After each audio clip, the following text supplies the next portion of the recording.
What is up, people of the internet? My name is Jude, and welcome to Keep It Literature. Today I wanted to review a novel that's kind of been on my TBR for, I want to say around maybe 10, 15 years. If you can't tell, I'm a little bit of a procrastinator. That book is called Stormfront by Jim Butcher. It's the first book in a series of called the Dresden Files.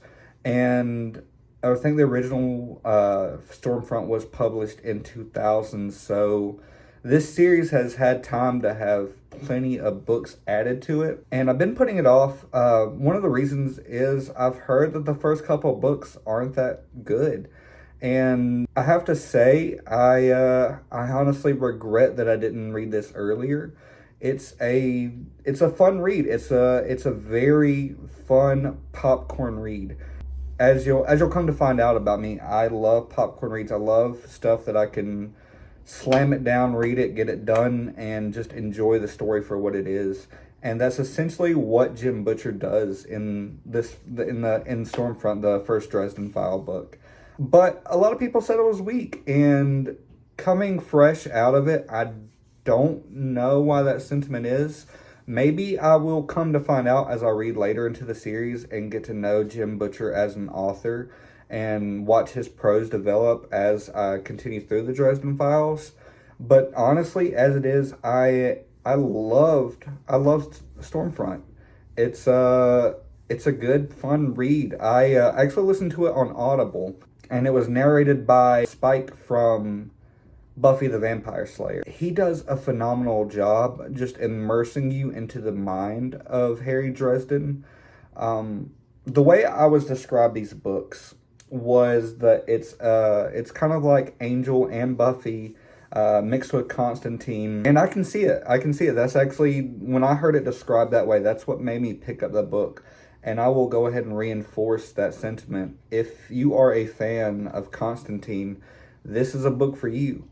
It's pretty much take John Constantine and put him in NCIS, and you're getting Harry Dresden. Though he's not an official part of the police force, he is a consultant openly practicing in Chicago, modern day. Modern day being 2000, I assume, because that's when the book was published. So you don't have a lot of modern conveniences that we have today in 2023. But you had the modern conveniences of 2000, and even so, Harry Dresden is a very old-fashioned private investigator. He does not use a lot of technology, and so you get a little bit of appreciation for the way he does things. But the book itself and the fantastic creatures in it, the way that spells work, it's not overly complicated, but it's enough. The way he interacts with the characters within the novel, the way it sets up it. This novel pretty much sets the stage for a grander story. So I can see as the books go on how they do get better, but I do think that Stormfront would be a necessary foundation to build this world on. But specifically for Stormfront, I do believe there was areas for improvement there. I'm not going to say it was perfect. It's not a 10 out of 10 stars, but it's good. It's fun to read, and I found myself as someone who was reading it on Audible. If I didn't have anything to do, I would just lay there and listen to the audiobook. I mean, I was just caught up in this world that Jim Butcher was realizing on the pages, and I really appreciate the fact that the fast pace of it made it, one, very quick to read. I do listen to my audiobooks at a higher speed. I normally hover at around 1.25 times the speed, just so I can get along a little bit faster. But the way he went through the chapters, all the cases that Harry Dresden was managing, which was a couple different cases, they all kind of weave together, and they have these complexities that kind of tie everything together towards the end. And I don't really want to spoil anything, so I'm not going to talk about the individual cases.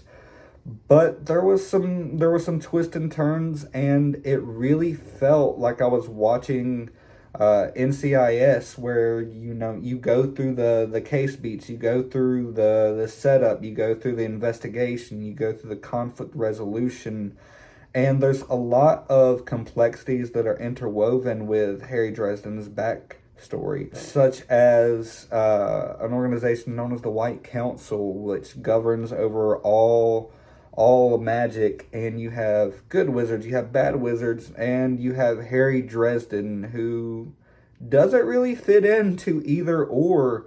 He's kind of an outcast from wizarding society because he's chosen to set up shop in Chicago and practice as an open wizard, which is very much frowned upon by most organizations, I would say. You find him, he's helping out the local police department. He's also having to deal with a warden being assigned to him from a previous accident that had happened in his past, where he was on sort of wizard patrol. But overall, if I had to rank this book, I'd give it probably 7 out of 10 hot dogs, which is not a bad hot dog number. The hot dogs that go into this, it's a feast.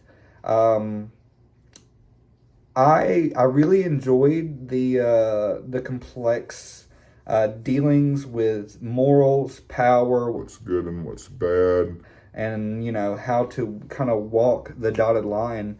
And as Harry navigates this world where he doesn't really fit into any one place, there's a lot of humor in the book too. And I am a sucker for humor in a novel. You give me the giggle. You give me the giggle. You give me the giggle. You give me the giggle. You want to give me the giggle? I love to giggle. I'm a giggler. And this novel does it well. The gore is not over the top. There's a lot of scenes where it's action packed and just really fun to just kind of witness everything that happens, because the way my mind works as I read it is it played out like a television show, and I just couldn't stop watching it in my head. Even after I would put it down, I would keep on thinking about the book, which with me having like severe ADHD it's a hard thing to keep me focused on one subject matter. I just kind of kept it rolling in my brain. I'm super excited to start the next novel in the Dresden Files. I think I will continue to read the audiobooks. I am currently waiting at the library. I'm on a wait list. They're making me wait for the next novel because someone else has it checked out at the moment. But I'm kind of hoping I can work some magic and get them to return it early so I can go ahead and get started on the second one. I'm thinking about doing a more in-depth review that it is filled with spoilers. But for this video, I didn't really want to spoil anything too much because it's one of those novels that where if you know what's going to happen before you go into it, I don't think it would have as much of an appeal, to me at least. If you're thinking about reading the Dresden Files, or you have read the Dresden Files, drop a comment below and make sure you don't have any spoilers in it, because again, this is the spoiler-free video. But I want to know what you think, and should I continue? Should I be more pressed to continue immediately, or is this one of the type of books that would be better to savor the first novel, wait a little bit, and go on to the next one? And if you know anything like this, go ahead and drop it in the comments for your top book recommendations, just like the Dresden Files, just in case anyone else loved this book and really wants to explore other novels like it. I do have a couple of urban fantasy books that do come to mind that I will talk about later, because I really want to go more in depth with those, and it's by an indie author that I love and adore. So yeah, let's come together. If you like this video and you want to see the more spoilery review and more deep analysis, drop a like and comment. Get that video out, sucker. And I'll work super hard on it and try to get it out as fast as I can. And if you want to stick around, hang out, and talk about books with me, make sure you subscribe, and let's keep it lit, y'all.